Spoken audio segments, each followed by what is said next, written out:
enguany hem canviat d'ubicació a la plaça Huertos Hogueros, hem deixat les aules i hem vingut a aquesta nova ubicació, 22 productors en la Fira de Nadal i estem molt contents, esperem que aquest pont, este cap de setmana que n'hi ha tanta gent també per ací per Castelló i per tota la província, que vingui moltíssima gent a visitar i a gaudir dels meravellosos productes que tenim ací a la província de Castelló.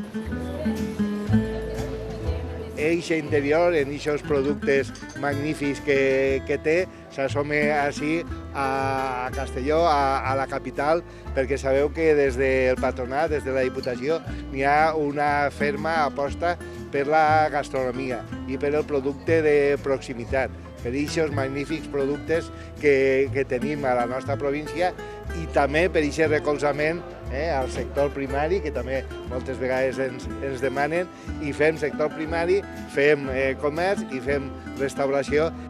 Esta fira així nadalenca serà un element més de manifestació d'aquesta forta implantació que té Castelló Ruta del Sama.